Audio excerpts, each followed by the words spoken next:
자, 하나님의 말씀 받겠습니다. 오늘은 베드로전서 말씀을 좀 보고자 합니다. 베드로전서 2장 6절에서 8절까지 한 목소리로 우리 같이 읽겠습니다.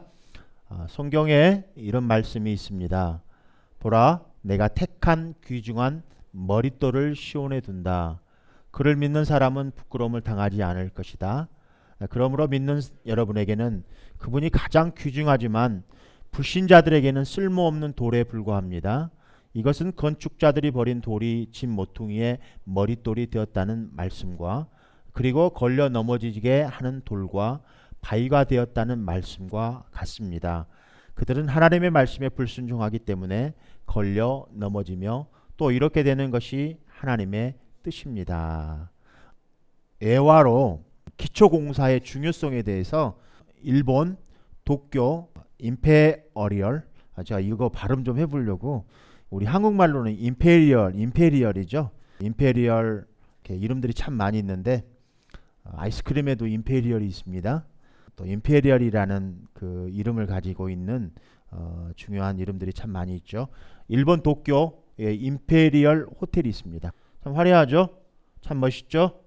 아주 가보고 싶은 곳입니다. 도쿄에 있습니다. 여러분들 꼭 도쿄에 가보시면 꼭 여기를 한번 가보시면 참 좋을 것 같아요. 이 건축자가 누구냐면요, 프랭크 라이트라는 미국의 유명한 건축가입니다. 참 여기에 참 재미나는 이야기들이 많이 들어있는데, 일본에서 이 미국 건축가 프랭크 라이트에게 이 건축을 이제 설계를 해달라고 부탁을 하여 이제 설계에 들어가서 공사가 이제 들어갑니다. 그런데 기초공사만 하는데 2년이 걸렸다고 합니다.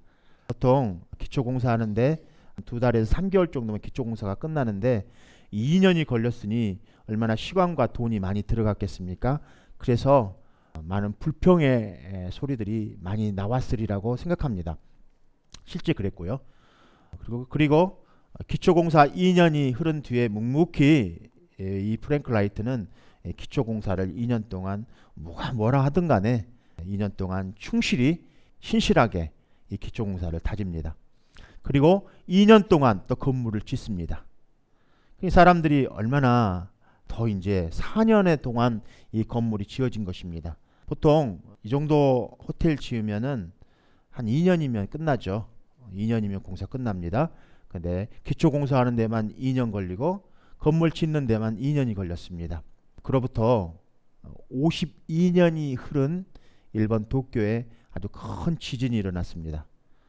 그런데 그 근방에 있는 모든 건물들은 다 무너졌는데 이 임페리얼 이 호텔만큼은 아주 건재하게 내부에 하나 부서지지 않고 금이 가지 않을 정도로 내부가 탄탄하게 그대로 유지되었다고 합니다.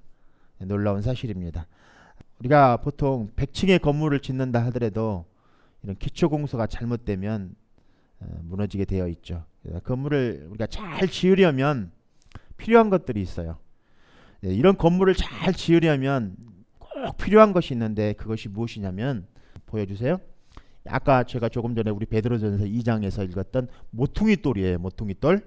머릿돌이라고도 하고 모퉁이돌이라고도 하고 기초돌이라고 합니다. 자, 예수님 시절에는 시멘트 콘크리트가 없었어요. 그래서 집을 지을 때는 이런 돌을 이용했습니다. 자, 벽을 잇는 이 모서리에 있는 이 기둥, 벽과 벽을 잇는 이 모서리에 있는 이 돌을 모퉁이돌이라고 합니다. 주춧돌이라고도 하고 기초돌이라고 합니다. 이것이 굉장히 중요한 역할을 합니다. 그래서 우리 인생도 이런 모퉁이돌 위에 세워져야 우리의 육간에 승리하고 살아갈 수 있습니다.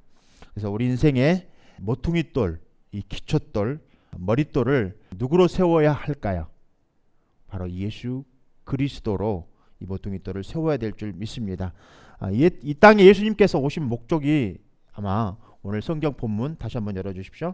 오늘 성경 본문에 예수님께서 이 땅에 오신 목적이 있습니다.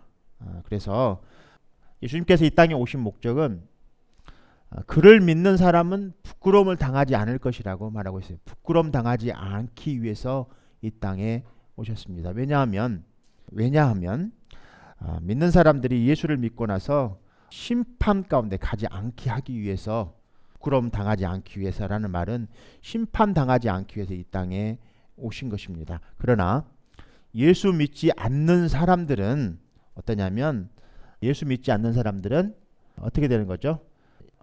그 돌에 걸려 넘어지게 한다는 거예요. 그 돌에 넘어지게 한다는 거예요. 그래서 예수 믿는 사람들에게는 부끄러움 당하지 않게, 심판 당하지 않기 위해서 예수님이 이 땅에 오셨어요. 그러나 예수 믿지 않는 사람들은 돌에 넘어지게 하는 거예요. 그래서 심판받게 하는 거예요. 돌에 넘어지게 한다는 이 말은 하나님의 심판, 지옥 가는 겁니다. 하나님의 원수 마귀들에 의해서 그들이 가는 것이죠. 하나님의 원수 마귀가 가는 곳이에요. 이 지옥은 하나님의 자녀들이 가는 곳이 아닙니다. 예수 믿는 사람들은 그곳에 가지 않습니다. 그것은 고통의 장소예요. 고통의 장소이며 그것은 하나님의 사랑이 없어요. 은혜가 없습니다. 성경에서는 그것을 불못이라고 합니다. 지옥에 떨어지는 영혼들을 한번 우리 이렇게 주목해 보십시오. 지옥에서 떨어지는 사람들, 이곳에 어떻게 사랑이 있을 수 있겠습니까? 이곳에 어떻게 은혜가 있을 수 있겠습니까? 불구덩이 속 아수라기 잔입니다. 오늘 우리 사랑하는 우리 주양교 성도 여러분 한 분 한 분은 인생의 기초를 어디다 세우고 있습니까? 혹시 여러분들 인생의 기초가 혹시 자기가 인생의 기초로 세워져서 자기가 주인으로 이렇게 살아가고 계시는 분들이 혹시 있지는 않을까 좀 염려가 됩니다. 만약 인생의 기초가 자기로 의해서 세워진 내가 주인이라면 아마 인생을 지도하는 자도 인도하는 자도 내가 인도해서 나가게 될 거예요. 내가 인생을 나가는 거죠. 인생의 주인이 기초가 예수님인가 아니면 나인가에 따라서 인도해 가는 것도, 내가 인도해서 가는 것과 예수님이 나를 인도해서 가시는 것과는 전혀 다른 것입니다. 내가 인생을 기초가 내가 주인인 사람은 예수님이 필요가 없죠. 다른 사람 말을 잘 안 듣습니다. 성경 말씀도 잘 안 듣습니다.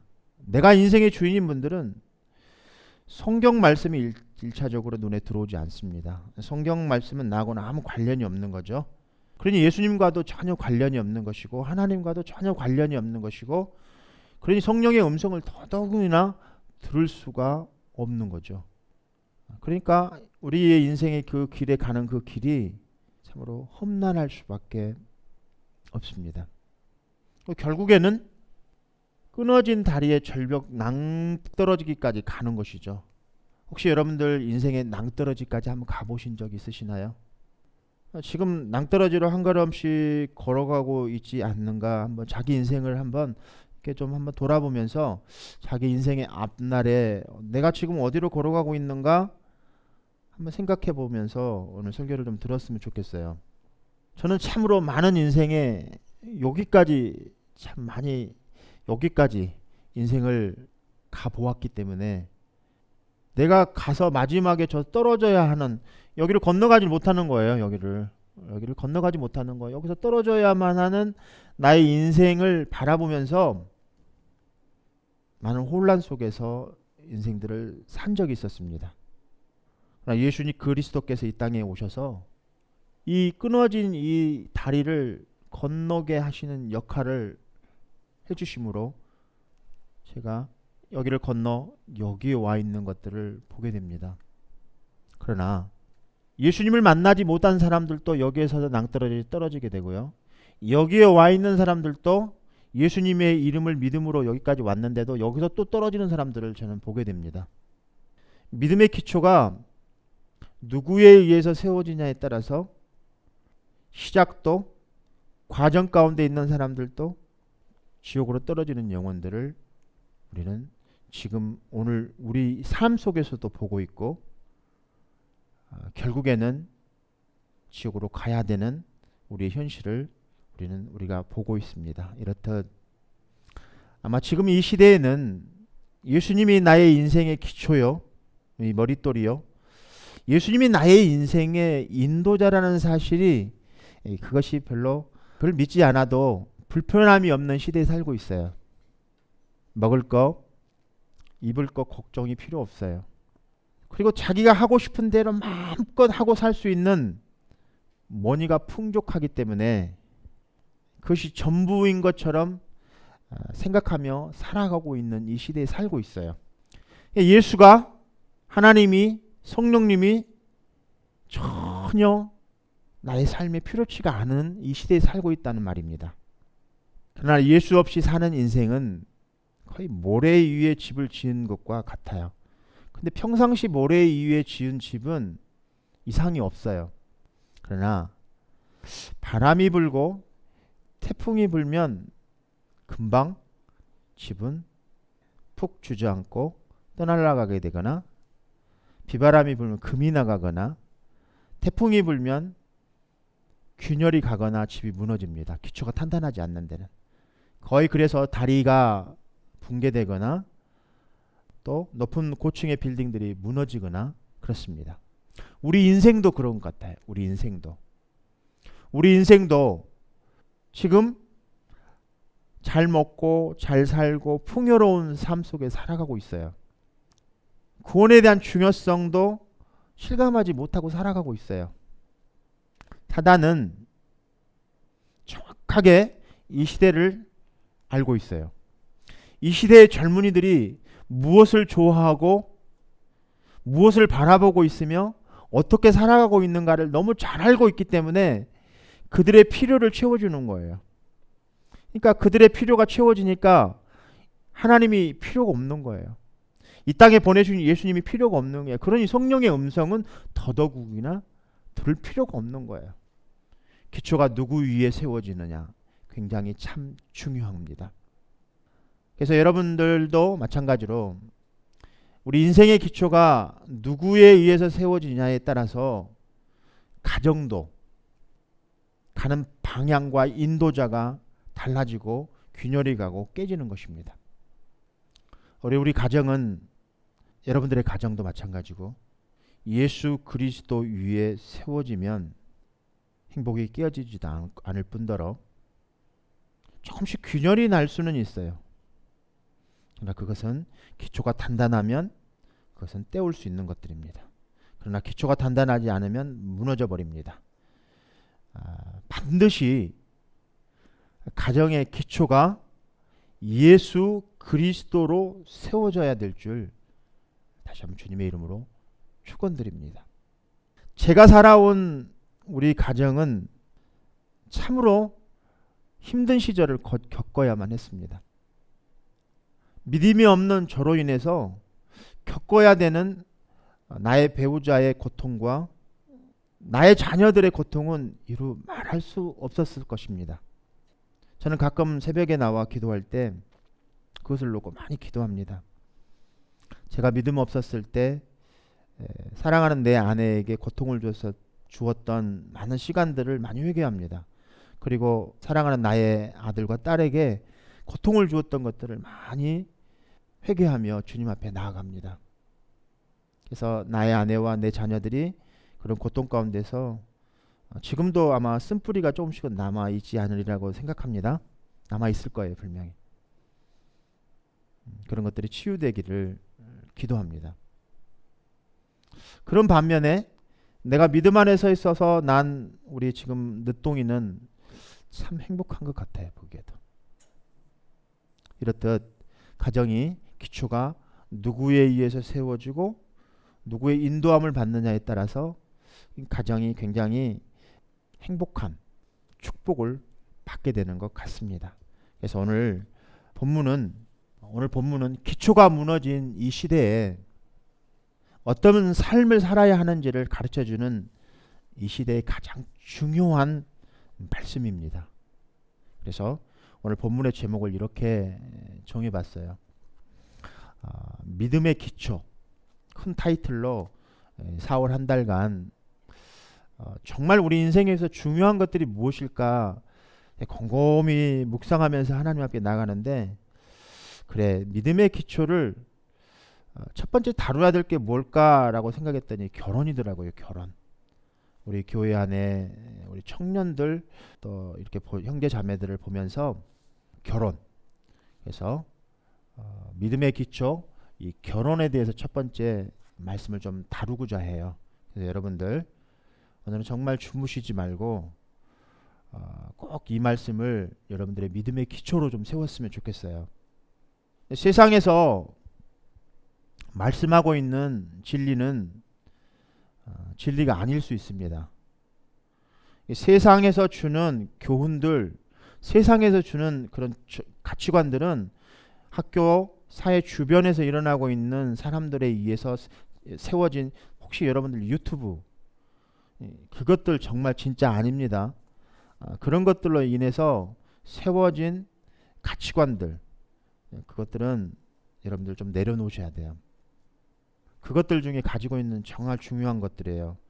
교회 안에서 제일 다루기 힘든 것들이 바로 저는 이 두 가지인 것 같아요. 하나는 결혼이고요. 하나는 11조입니다. 근데 주님, 제가 한 주간 동안 기도하면서 주님 이 부분을 다루어야 될까요? 다루래요. 저도 못하고 있는데 이걸 어떻게 다룰까요? 그래도 다루래요. 이 시대가 무너지고 있는 것은 기초가 단단하지 않기 때문에 교회들이 무너지고 있다. 그래서 이민사회에서 목사님들이 설교하는 대부분의 내용들은 윤리설교입니다. 또 한 가지 설교는 뭐냐면 리더십 설교예요. 뭐 또 한 가지는 말 안 해도 뭐 다 알잖아요.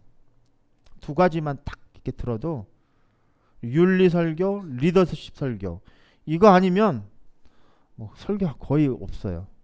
복음에 대해서 설교하시는 목사님들 그리 많지 않아요. 그냥 복음을 들으면 우리 마음 가운데서 싫어하거든요. 이민사회 이 복음에 대해서 설교하면 민감한 부분으로 걸려 넘어지는 성도들이 굉장히 많아요. 과반수 이상이 싫어해요. 90%가 싫어해요. 이거를. 이런 설교하면 다음 주에 안 나오시는 분들이 거의 많아요. 죄, 회개, 오직 은혜만을 설교하기를 원해요. 이미 미국의 기독교는 복음을 상실했는지도 모릅니다. 아마 제2세대들의 제네레이션 되는 제2세대들의 앞날이 불투명하고 제가 바라보는 건 제2세대들의 삶이 불투명해요. 지금 현재 1세대들의 삶도 투명하지 못하기 때문에 2세대들의 삶은 더더욱이나 아마 영국 교회들처럼 교회가 문을 닫아야 하는 그런 상황이 오게 될지도 모릅니다. 저는 그래서 이 민감한 부분을 좀 다루고자 합니다. 첫 번째, 결혼의 기초는 무엇이 되어야 할까요? 다루고자 하는 내용은 이겁니다. 자, 마태복음 19장 4절에서 6절 우리 같이 한번 읽겠습니다. 크게 같이 읽겠습니다. 예수께서 대답하셨다. 사람을 창조하신 분이 처음부터 그들을 남자와 여자로 지으셨다는 것과 그리고 그가 말씀하시기를 그러므로 남자는 아버지와 어머니를 떠나서 자기 아내와 합하여서 둘이 한 몸이 될 것이다 하신 것을 너희는 아직 읽어보지 못하였느냐? 그러므로 그들이 이제 둘이 아니라 한 몸이다. 하나님이 짝져 주신 것을 사람이 갈라 놓아서는 안 된다. 자, 다루고자 하는 건 동성연애입니다. 지금 동성애에 대해서 지금 말씀하고 있는 거예요. 결혼에 대한 것들 중에서 동성애를 다루지 않으면 안 될 수가 없어요. 자, 결혼. 하나님께서 태초에 사람을 창조하셨는데 지금 이 마태복음에 나와 있는 이 말씀은 창세기 1장에 나와 있는 말씀입니다. 마태가 지금 그 말씀을 인용하고 있는 거예요. 남자와 여자로 지으셨다. 남자와 여자로 지으셨습니다. 그래서 성경에서는 법적으로 동성애에 대해서 동성 결혼이 법적으로 보장되어야 하는지에 구체적으로 언급하고 있지는 않습니다. 그러나 우리가 살펴보아야 될 것은 성경에서 동성연애를 무엇이라고 말하고 있는지 우리는 눈여겨봐야 될 필요가 있습니다. 이게 질문들입니다. 성경에는 동성애에 대해서 뭐라고 말하고 있나? 여러분들 한번 이 질문에 마음으로 한번 답해 보세요. 자, 굉장히 중요해요. 성경은 동성애 행위를 정죄한다. 마음으로 답하세요. 두 번째, 성경은 동성애 행위를 용인한다. 세 번째, 성경은 동성애자에 대한 혐오감을 조장한다. 이 말이 조금 어렵긴 하죠. 동성애자들을 혐오하냐는 거죠. 성경은 동성애 행위를 정죄하고 있는 것 같아요. 이 정죄한다는 말은 뭐냐면 한국말로 좀 어려우니까 싫어하냐는 거죠, 하나님이. 자, 여러분들은 어떠세요? 1번은 맞다가 맞아요.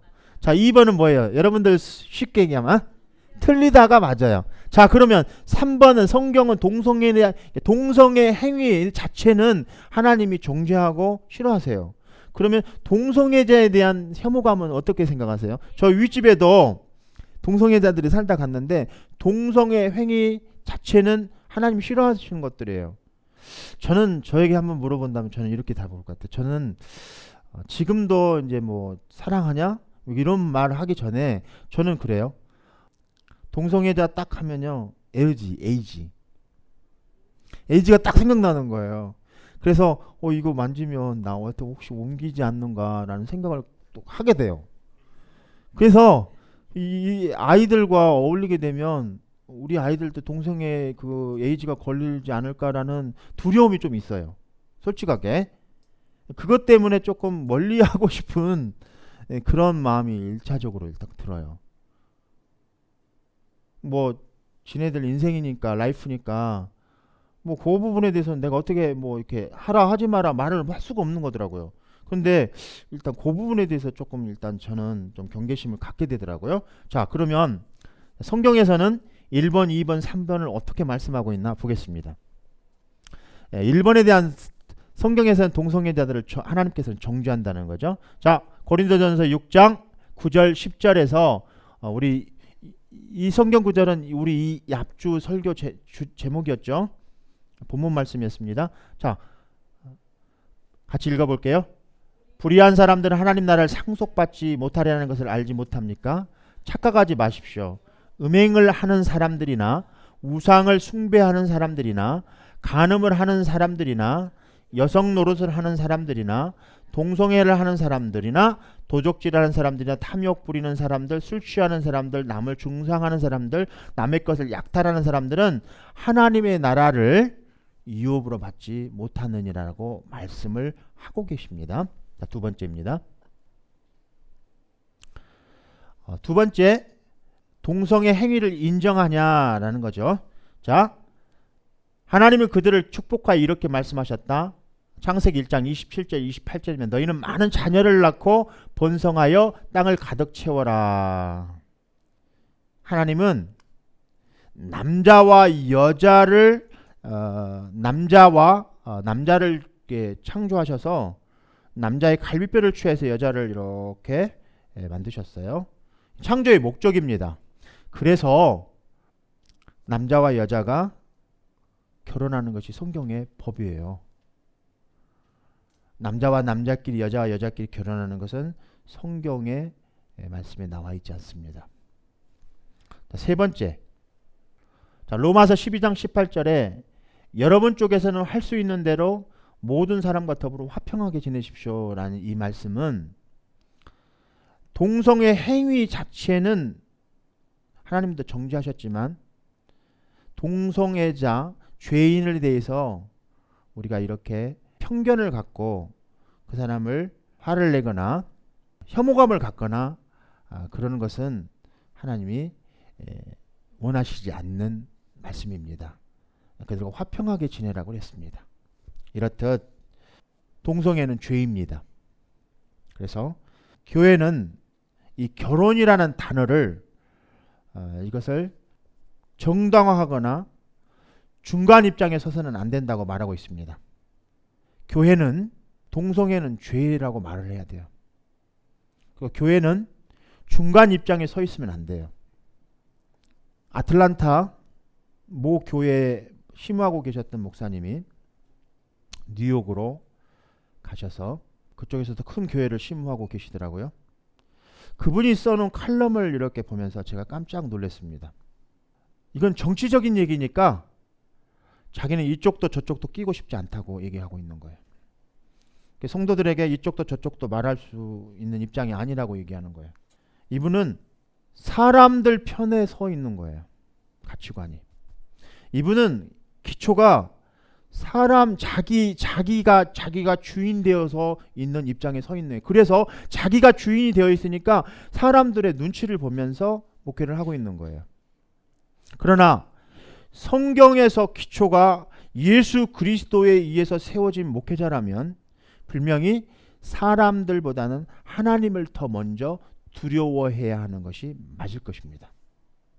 그렇다면 그 목사는 이 중간에 서서 이쪽도 저쪽도 선택하지 않는 중도에 서서 그래 나 잘 먹고 잘 살겠다 그냥 유지하겠다 타협하겠다 그렇습니다. 마귀는 하나님 편에 서지 않고 기초가 하나님 편에 예수 그리스도에 의해서 서지 않고 사람들 편에서 자기가 주인 되어져 있는 사람들 편에 서서 사람들을 두려워한 상황 속에서 목회하고 밥 잘 먹고 잘 살고 목회 잘 되면 된다라고 지금 속삭여서 미혹된 겁니다. 그럼 성도들은 이 설교를 듣고 있는 성도들은 단 한 사람도 동성애에 대해서 결혼을 이쪽도 저쪽도 끼고 싶지 않으니까 난 중간에 있고 싶다는 말은 아주 위험한 생각일 수도 있습니다. 우리가 사람을 혐오한다는 것보다는 아마 그 말 속에 혐오감 속에서 그 말이 들어있지 않는가 싶어요. 에이즈에 대한 두려움 때문에 그러지 않을까 싶습니다. 이렇듯 동성애는 불의한 것들입니다. 고린도전서 말씀처럼. 불의한 것들 속에서 하나님의 이름으로 성령의 이름으로 음행한 것들부터 시작해서 저 도둑질하는 거짓말하는 자들에 이르기까지 하나님 나라를 유업으로 받지 못한다고 성경은 명백히 기록되어 있습니다. 두 번째입니다. 자, 두 번째 보아야 될 것은 예수님은 이혼과 재혼을 허락하신 적이 있는가? 이거 굉장히 중요하죠. 여러분들이 성경에 대한 상식이 어느 정도 가지고 있는가? 이 구절은 성경의 해석을 어떻게 하냐에 따라서 두 가지 이견이 있습니다. 여러분들 오늘 그 두 가지 이견을 정리해 드리고자 해요. 굉장히 중요합니다. 결혼, 믿음의 기초에서 결혼에 있어서 이혼과 재혼이 합당하냐 이 말입니다. 미국 교회 와보니까 한국에 지금 교회 안에 60%가 다 이혼 재혼입니다. 이 부분 어떻게 설교할까? 거의 90%는 중도에 서 있을 겁니다. 목사님들이 말 못해요 이제. 그래서 이걸 설교를 할 때 살짝 빗나가는 해석을 하게 되더라고요. 성경은 절대 예수님은 그걸 원하지 않으십니다. 신앙생활을 오래 했는데도 이것이 기초가 잘 되어 있지 않는 사람들이 많이 있습니다. 그러면 한번 볼까요? 성경을. 구약 성경에서 신명기 말씀을 보니까 이렇게 기록되어져 있더라고요. 자, 한번 읽어볼까요? 신명기 24장 1절에서 4절까지 현대인 성경이 제일 번역이 잘 되어 있더라고요. 자, 보겠습니다. 어떤 남자가 어느 여자와 결혼하였는데 만일 그 여자에게 어떤 부정한 일이 발견되어 싫어지면 이혼 증서를 써 주고 그녀를 그 집에서 내보내도록 하십시오. 만일 그 여자가 그 집을 떠나 다른 남자와 재혼한 후에 두 번째 남편도 그녀를 싫어하여 이혼 증서를 써주고 그녀를 내보내거나 또는 그 두 번째 남편이 죽으면 그 여자는 더럽혀졌으므로 첫 번째 남편이 그녀를 다시 아내로 맞아서는 안 됩니다. 이런 일은 여호와께서 보시기에 더러운 짓입니다. 여러분은 그런 죄로 여러분의 하나님 여호와께서 주시는 땅을 더럽히지 마십시오. 부정한 일이 발견되었습니다. 자, 보겠습니다. 어떤 남자가 어느 여자와 결혼하는데 그 여자에게 어떤 부정한 일이 발견되었어요. 부정한 일을 뭐라고 말하고 있진 않아요. 부정한 일이라고 그래요. 자, 여러분들 주목해야 될 것이 하나 있는데 여기서 보면은 1절을 보면은 부정한 일이 발견되어 이혼 증서를 써주고 집에서 내보내라고 그랬어요. 이 성경 구절을 어떻게 해석했는가? 이것이 모토가 되는 거예요. 요즘 이혼에 대해서 허락하는 성경 구절이 여기 있다라고. 근데 모세는 이 성경을 뭐라고 했냐면 이들에게 완악한 마음이 들어서 이렇게 했다라고 얘기해요. 그래서 모세가 이거는 신명기 말씀은 모세의 말씀입니다. 모세는 허락했다는 거예요. 이 부분을. 왜 허락했는가? 합법적에서 허락한 것이 아니라 이들의 마음이 완악했기 때문에 허락했다고 말하고 있어요. 자, 근데 이혼을 하고 나서 허락을 했는데 완악했는데 이들이 더럽혀졌다라는 말을 씁니다. 부정했다라는 말을 계속 쓰고 있습니다. 더럽혀졌다. 더러운 짓이라고 써져 있습니다. 자, 이제 그러면 신약을 한번 볼게요. 구약은 이렇습니다. 신약은 한번 볼게요. 자, 누가복음 16장 18절 같이 한번 읽겠습니다. 누구든지 자기 아내와 이혼하고 다른 여자와 결혼하는 사람은 뭐하는 사람이다? 간음하는 자이다. 이혼한 여자와 결혼한 사람도 간음하는 자이다. 엄청난 말이죠. 여기는 누구든지라는 말을 쓰고 있습니다. 그러니까 여자가 뭐 잘못했냐 남자가 잘못했냐는 말을 쓰고 있지 않아요. 누구든지 자기 아내와 이혼하고 다른 여자와 결혼, 이게 반대로 여자도 마찬가지입니다. 결혼한 사람은 그 여자와 그 남자와 결혼한 사람들은 다 간음한 거래요. 그러니까 얼핏 보면 신약 성경의 이혼은 허락되어서 이혼 증서를 써줬다고 그랬어요. 그런데 뒤에 구절을 보니까 다 더러운 짓이라고 그랬어요. 이혼하고 다시 재혼하고 뭐 이런 것들이 다 더러운 짓이라고 그랬어요. 그런데 누가복음에서도 죄에 대해서는 얘기하고 있지 않는데 결혼한 사람이 이혼을 해서 또 결혼을 하면은 다 그것이 간음이라고 그래요. 그러면 고린도전서에서 말씀하고 있는 말씀이 뭐니? 6장에서 말씀하고 있는 말씀이 뭡니까? 간음한 자는 어떤 자들? 하나님의 나라를 유업으로 받지 못한다고 그랬어요. 자, 그럼 보겠습니다. 한 구절만 더 볼게요. 자, 마태복음 5장 32절입니다. 자, 그러나 나는 너희에게 말한다. 누구든지 음행한 일도 없는데 자기 아내와 이혼하는 사람은 아내로 간음하게 하는 자이며 이혼한 여자와 결혼하는 사람도 간음하는 자이다. 성경 구절 좀 특이하죠.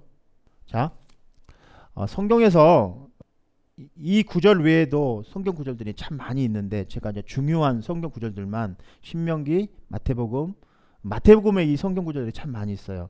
그런데 우리가 눈여겨봐야 될 것들이 뭐냐면 마태, 마가, 누가복음에 나와 있는 간음한 이혼과 재혼에 대한 간음에 대해서 말씀하고 있는데 마태만 이 부분을 용인해요. 그런 것처럼 보여요.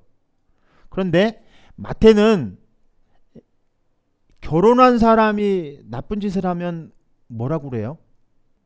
간음이라고 그래요. 그런데 마태는 이거를 음행이라고 그랬어요. 그런데 NIV 성경을 보니까 성경에 헬라어로 이 부분을 달리 해석하고 있는 걸 보게 되었어요. NIV 성경을 보니까 부부가 잘못을 했을 때는 이걸 간음이라고 그랬어요. 그런데 킹 제임스 번역 성경을 보니까 마태는 이거를 음행이라고 그랬어요. 그런데 두 개 다 음행이라는 말로 쓰고 있어요. 우리나라 번역 성경으로는. 근데 헬라어 본문에서는 두 가지 이야기를 달리 말하고 있는 것을 보게 되었습니다. 왜 그런가 했더니 저를 주목해 주십시오. 마태복음에 보면은 이제 간음이라는 말을 보통 정상적인 부부가 외도를 한 것을 모이케이아라는 말을 썼습니다. 그런데 이 음행이라는 말을 마태가, 마가, 누가는 이 모이케이아라는 말을 썼는데 마태는 뭐라고 썼냐면 포르네이아라는 말을 썼어요. 왜 그러면은 마태가 모이케이아라는 말을 쓰지 않고 왜 포르네이아라는 말을 썼을까? 라는 생각을 해보니까 이혼과 재혼은 지금 마태, 마가, 누가, 요한복음에서 바리새인들이 예수님께 물어보는 질문이었어요. 예수님, 이혼해도 괜찮습니까? 재혼해도 괜찮습니까? 그러니까 예수님께서는 바리새인들이 이야기를 했겠죠. 신명기 모세 이야기를 꺼내다가 모세는 이렇게 이혼해도 되고 이혼 증서를 써주면 된다고 했지 않았습니까? 그런데 예수님께서는 뭐라 하냐면 그러한 사람들이 재혼을 하거나 그러니까 여자가 잘못을 하지 않았던 이혼을 했을 경우에 이 여자가 다시 재혼을 하게 되면 무조건 간음이라고 그랬어요. 신명기에서도 복음서에서도. 그러면 간음했다는 것은 결혼을 허락하지 않는 거예요. 간음했다는 말은. 만약에 신명기에서도 이 부분에 대해서 이혼을 정당적인 합법적인 것이라고 생각했다면 분명히 재혼도 간음이라는 말을 쓰시면 안 되는 거죠. 성경에서. 성경에서는 이혼을 허락한 것 이후에 발생되어지는 재혼을 두고 재혼한 사람들도 그 여자와 결혼한 남자도 간음이라고 그랬어요. 그러면은 이혼은 성경에서는 아닌 거죠. 오늘 본문 말씀 한번 해보실까요? 마태복음 19장 6절 하단 부분 한번 같이 한번 읽어볼까요? 그러므로 그들은 이제 둘이 아니라 한 몸이다. 하나님이 짝지어 주신 것을 사람이 갈라놓아서는 안 된다고 성경은 분명히 명백하게 말하고 있어요. 그러니까 이혼 재혼은 성경에서 절대 안 되는 거예요. 이건 간음이에요. 그 사람과 결혼한 사람도 간음이에요. 그러면 이렇게도 질문할 수 있어요. 아니 그러면 그 여자가 이혼을 했는데 이렇게 이혼했는지 저렇게 이혼했는지 모르고 한 남자는 그것도 간음입니까? 성경에서는 그렇다라고 얘기합니다. 억울하죠. 그래도 억울해도 어쩔 수 없습니다. 그런데 성경에서는 예외 조항이 하나 있어요. 두 개가 있는데 그것이 무엇이냐면은 예수님께서 태어난 그 사건. 예수님의 아버지가 실제 친부가 누구죠? 요셉입니다. 엄마는 누구죠? 예수님의 엄마는 마리아예요. 그런데 둘이 정혼한 사이예요. 약혼한 사이예요. 이스라엘에서는 약혼한 사이를 부부로 인정했어요. 자, 그래도 약혼한 사이가 결혼은 아니죠. 약혼했을 때 마리아가 임신을 지금 해버린 거예요. 근데 요셉과 잠자리를 같이 안 했어요. 그럼 어떻게 되는 거예요? 요셉이 바라볼 때는 이걸 보고 사통했다고 그런 겁니다. 사통. 그래서 마태가 음행한 연고 없이 그 음행이라는 단어를 쓴 거예요. 간음이라고 쓰지 않고. 그러니까 제가 볼 때는 그런 것 같아요. 제가 성경을 바라볼 때는 마태가 왜 다른 성경에서는 그 간음이라는 말을 모이케이라는 말을 썼는데 왜 마태만 이 음행이라는 단어를 썼을까라는 헬라 사전을 이렇게 찾아보니까 사통을 한 거에 대해서는 이혼을 해도 된다고 나와 있는 거예요. 또 한 가지 근친상간에 대한 얘기들이에요. 또 한 가지 동성연애에서 다뤘던 동물과의 결혼입니다. 자, 미국에서는 지금 제가 볼 때는 그 신문 이렇게 사설들에 보면은 동물하고 결혼을 한 거를 나오더라고요. 우리 애원이 어떻게 생각하세요? 동물과 결혼을 해요.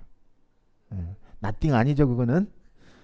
이거 명백한 성경에 이건 성경에 남자와 여자가 결혼해야 되는 거예요.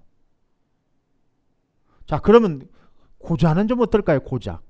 그럼 독신으로 살아야 되겠죠. 독신은 어떨까요, 여러분들? 불행한 걸까요? 독신에 대해서 이것이 범죄다 아니다 이렇게 얘기한다면 예수님은 범죄자인 거죠. 그렇게 되는 거죠. 또 한 가지 있습니다. 성경에서는 예외 조항을 몇 가지를 뒀는데 이루 말할 수 없는 예외 조항들이 좀 있더라고요. 그게 뭐냐면 결혼하기 전에 약속을 했는데 사통해버리는 거, 이런 것을 깨도 된다고 나와 있어요. 결혼이 아니, 그래서 음행이라고 말한 거예요. 또 한 가지, 결혼하기 전에 이제 남자들이 뒤풀이 한다고 뭐 이상한 데 가는 거 있어요. 뭐 그런 것도 다 사통이죠. 그런 걸 음행이라고 하죠. 간음이라고 안 하고. 그런 거하고 이제 끝내도 되는 거죠. 자, 이런 것은 이제 끝내도 되는 거예요. 그런데 결혼한 사람이 음행이라는 단어를 쓰지 않죠. 간음이라고 그러지. 그래서 아마 모이케이아라는 단어를 쓰지 않고 간음이라는 단어를 쓰지 않고 마태가 음행이라는 단어를 쓰게 된 이유가 아마 예수님의 탄생 사건을 바라보면서 마태가 그 부분을 음행이라고 다뤘을 것 같습니다. 왜냐하면 이스라엘의 결혼관에 대해서 굉장히 중요했기 때문에. 또 한 가지, 고린도전서 7장 15절에 보니까 이런 구절이 있는 거 보고 제가 이혼당해도 싸구나라는 걸 느꼈어요. 그게 뭐냐면 믿지 않는 자와는 이혼해도 된다고 고린도 말씀에 써져 있어요. 자, 여러분들 정립이 좀 됐죠? 이제 근친상간은 결혼해서 이혼해도 된다고 나와 있어요. 또 한 가지, 믿지 않는 자들. 고린도서 7장 15절을 한번 성경 한번 찾아서 한번 읽어보십시오. 고린도전서 이거 한번 찾아서 읽어보겠습니다. 고린도전서 7장 15절입니다. 한번 찾아서 읽어보겠습니다. 고린도전서 7장 15절입니다. 고린도전서 7장 15절에 혹 믿지 아니하는 자가 갈리거든 갈리게 하라. 그런데 문제는 뭐냐면요. 믿지 않는 자와 결혼했을 때는 갈리게 하라고 써져 있는데 재혼은 또 안 된다고 나와 있어요. 혼자 살아야 돼. 그것이 참 또 포인트더라고요. 자, 이제 결혼, 이혼, 재혼에 대해서 여러분들 정립이 되셨죠? 세 번째 하나만 더 보겠습니다. 자, 그럼 이것이 중요해요. 이게 복음이에요, 이제. 자, 이혼이 죄냐, 재혼이 죄냐, 동성연애가 죄냐, 그동안 그런 기초만 다뤘어요, 제가. 근데 진짜 복음은 뭐냐? 이거의 복음이에요. 이혼과 재혼은 절대 용서받지 못할 죄인가? 한번 물어볼게요. 자, 아까 조금 전에 고린도전서 6장 말씀에 불의한 자들, 의롭게 못한 자들이 쭉 열거되었어요. 음행, 간음, 뭐 우상숭배 쭉 도둑질까지 다 이렇게 기록되어졌어요. 그런 사람들은 하나님 나라를 유업받지 못한다고 나와 있어요. 그러면 이들은 다 용서받지 못할까요? 결혼은 굉장히 신성한 거예요. 예수 하나님께서는 이 결혼에 대해서 뭐라고 그랬냐면 나와 사람들과의 맺은 이런 관계가 너네들이 하고 있는 이 세상에서 하고 있는 결혼은 거울과 같다고 하나님께서 그래서 거울이다. 하나님과 하는 거울과 거울이다는 거죠. 하나님과 이렇게 맺은 결혼이 그러니까 우리는 예수님과 결혼하는 사이들이죠. 그죠? 우리 예수님과 결혼하는 거예요. 그리고 영적인 결혼.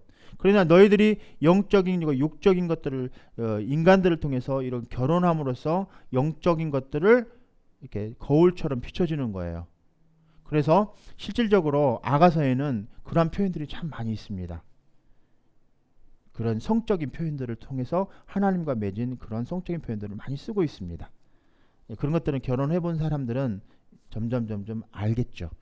우리 결혼하는 싱글들은 그걸 잘 이해 못할 수 있을 것 같아서 그냥 오늘은 패스하기로 하겠습니다. 그러나 신성한 결혼, 신성하긴 하지만 이혼과 재혼은 절대로 용서받을 죄는 아닙니다. 그래서 고린도전서 우리 6장 9절 10절 아까 조금 전에 봤죠. 우리 마가복음 잠깐 보겠습니다. 보여주십시오. 자, 마가복음 3장 28절 29절입니다. 내가 분명히 말해둔다. 사람에게 대한 모든 죄와 모독은 다 용서받을 수 있다고 나와 있습니다. 성령님을 모독하지 않는 자는 절대로 용서받지 못하고 그의 죄는 영원히 남는다는 거죠. 자, 여기 한번 주목해 주세요. 인간이 지은 모든 죄는 다 용서받을 수 있으나 두 가지, 성령님을 모독하는 죄와 그의 죄는 영원히 남는다고 나와 있습니다. 우리가 지은 모든 죄는 다 용서받을 수 있는데 성령을 모독하는 죄는 용서받지 못한다고 나와 있어요. 영원히 남는다고 나와 있습니다. 자, 그렇다면 이것을 의미하는 바가 뭘까 한번 보겠습니다. 우리는 우리의 죄를 정말 예수님의 피로 값없이 용서함 받은 사람들이 그 은혜로 선물로 우리는 믿음으로 죄 용서함 받은 자들입니다. 그러나 용서받지 못할 죄는 뭐냐면 죄를 고백하고 죄를 버리는 것을 거부하는 것이 죄예요. 죄를 버리기를 거부하는 거. 성령을 모독하는 것이 성령을 모독하고 영원한 죄는 뭐냐면 곰곰이 한 주간 동안 주님 그럼 저는 그동안 설교를 이것은 죄고 이것은 죄입니다. 이것은 의로운 것입니다. 라고만 설교를 했는데 그럼 진짜 복음이 뭘까요? 이것을 말해야 되겠는데 곰곰이 생각해 보니까 성령을 모독한 죄 외에는 다 용서받을 수 있다는 거예요. 자, 주목해 주세요. 성령을 모독하는 것이 과연 무엇일까? 요한복음을 보니까 요한복음 14장부터 16절을 여러분들 이렇게 성경을 한번 읽어보시면 성령 보혜사를 이 땅에 보내신 이유가 뭐라고 그랬습니까? 성령을 이 땅에 보내주신 이유가 뭐라고 그랬어요? 요한복음 14장 16절에 있는 말씀을 말씀하셔야 정답인 거예요. 근본적인 게 있어요. 성령을 우리에게 보내주신 것은 이 기초가 잘 되어야 돼요. 그리고 나머지 것들은 여러분들은 나머지 것들이에요. 그것들도 중요해요. 그렇지만 성령을 이 땅에 보내주신 것은 죄에 대해서, 의에 대해서, 심판에 대해서 말씀해 주시려고 성령 보혜사를 보내주셨다는 거예요. 그랬군요, 주님. 죄에 대해서, 의에 대해서, 심판에 대해서 말씀해 주시려고 해서 성령을 이 땅에 보내주셨다는 거예요. 그렇다면 모든 죄를 다 사함받을 수 있지만 성령을 모독한 죄는 사함받지 못한다는 말은 성령께서 오늘 말씀하실 때, 오늘 말씀을 통해서 이렇게 말씀할 때 성령께서 내 마음의 양심에 말을 하는 거예요. 너는 죄인이라는 거예요. 네가 동성연애 하는 것이 죄라는 거예요. 그 죄를 고백하고 다시는 죄 짓지 않겠다고 말을 하나님께 신앙 고백하는 것이, 그거 아래 성령을 말씀하시는 그것에 거부하는 것이 성령 모독죄구나 하는 것을 깨닫게 되었어요. 오늘 여러분, 이혼을 했냐 재혼을 했냐 이것이 죄냐, 이혼이 죄냐, 동성애가 죄냐, 이혼이 죄냐, 동성애가 죄냐, 이거 용서함 받을 수 있냐 없냐, 이거를 지금 제가 오늘 설교를 하려고 한 게 아니라, 그러한 죄를 지었다 할지라도 모든 죄는 다 사함받을 수 있는데 성령이 모독하는 죄는 무엇이냐면, 오늘 성령께서 여러분들에게 말씀하시는 거예요. 이것이 죄라는 거예요. 너가 그 죄를 지어서 간음죄를 지었다는 거예요. 그 죄를 고백하고, 죄 고백하는 것을 거부하지 않는 것을, 죄라는 것을 고백하고 주님 앞에 나아가는 거예요. 다시 회개하고. 이것이 성령을 모독하는 죄가 아니라는 거예요. 만약에 그러한 죄를 지었고도 명생 나는 죄인이 아니라고 살아간다면 그건 성령을 모독한 죄인 거죠. 우리는 모두 다 죄를 지을 수 있습니다. 왜? 죄의 자녀로 태어나서 죄가 주님 앞으로 해결되어졌다 할지라도 그 죄성 때문에 죄를 지을 수밖에 없는 존재로 살아갑니다. 크고 작든. 이 동성애, 이혼, 재혼, 죄를 지었다면 주님 앞에 그 죄를 고백하고 나아가야 되는 줄 믿습니다. 누군가 살인을 했거나 도적질을 했거나 또 우상을 숭배했거나 배우자를 버렸다면 다 이들이 용서받을 수 있는가? 네, 다 용서받을 수 있습니다. 우리는 죄라는 것을 인정하고 결단하고 다시는 죄 짓지 않겠다고 주님 앞에 나아가는 것입니다. 이것이 바로 하나님 앞에 회복하는 거예요. 이것이 바로 복음의 회복입니다, 여러분들. 이것이 회복이에요. 우리가 복음 전하러 나아가서 사람들에게 이혼했는가? 죄인이. 재혼했어? 죄인이야. 성경에서는 죄라더라. 동성애 죄라더라. 성경에서는 죄라고 말하고 있지만 주님은 당신을 값없이 의롭게 여러분들의 죄를 다 사해 주셨다라고 우리는 복음을 전하고, 당신이 지금 그 죄에 대해서 다시 고백하고 주님께 나온다면 주님께 당신을 용서해 주신다는 그 복음, 우리는 그것을 전해야 되지 않을까 싶습니다. 우리는 우리 가정으로 돌아가서 그것이 회복돼야 될 줄 믿습니다. 마지막으로 여러분들에게 당부드리고 싶은 말이 있어요. 그것이 무엇이냐면, 결혼은 이 땅의 회복입니다. 아마 큰 축복이고, 그러나 큰 축복이긴 하지만 궁극적인 축복은 아닌 것 같아요. 또 귀한 축복이긴 하지만 영원한 축복도 아닙니다. 결혼을 안 하는 것도 비극은 아닙니다. 결혼을 이왕 했으면 충실하십시오. 그러나 완벽한 결혼을 위해서 너무 지나치게 그 결혼을 갈망하는 것, 그것이 무엇이냐면 배우자가 신이 되는 것입니다. 또 자녀들이 신이 되는 것입니다. 절대로 배우자가 신이 되어서는 안 되고 우상을 숭배해서는 안 됩니다. 이것이 비극입니다. 그 어떤 것도 예수님을 대신할 수는 없습니다. 우리가 결혼 생활을 독신으로 하든 우리의 결혼 생활, 우리의 독신 생활을 어떻게 하느냐에 따라서 예수님이 가장 귀한 보화인지를 우리는 알 수 있습니다. 하나님도 그걸 알 수 있을 것입니다. 결혼을 앞두고 있는 우리 청년 자매들, 또 결혼을 해서 살고 있는 우리 형제 자매들, 결혼에 대한 믿음의 기초가 어떻게 세워져야 되는가에 오늘 말씀을 통해서 결혼을 지금 하고 있는, 결혼 생활을 하고 있는 여러분들에게 동성애와 이혼과 재혼, 또 이것들을 용서함 받을 수 있고 성령 안에서 성령 모독죄가 무엇인지 우리는 오늘 그런 바른 기초를 오늘 성경 말씀을 통해서 배웠습니다.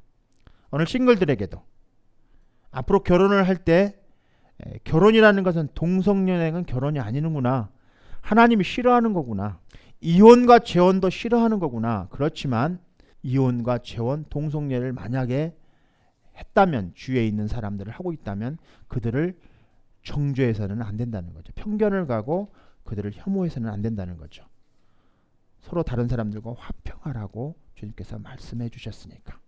그렇다면 우리가 우리 가정들과 우리 주위의 이웃들의 복음이 회복되는 것은 주님께 그 죄를 가지고 나와 그 죄를 자복하고 주님 앞에 용서함 받고 다시 주님 앞에서 회복되는 것입니다. 오늘 우리 주위에 있는 많은 사람들에게 그런 고통과 아픔 가운데 있다면 그들을 위로해 주시고 이 복음의 말씀으로 위로해 주시고 다시 성령을 통해서 그분들에게 성령의 역사가 일어날 수 있도록 여러분들이 기도해 주어야 되지 않을까 싶습니다. 다음 주 두 번째 주제는 아직 주님께서 주시지 않았습니다. 다음 주 주제는 믿음의 기초에 뭐에 대한 말씀을 해야 될지 다음 주에 또 한 주간 동안 기도하면서 좋은 제목을 가지고 여러분들과 말씀을 좀 나누도록 하겠습니다.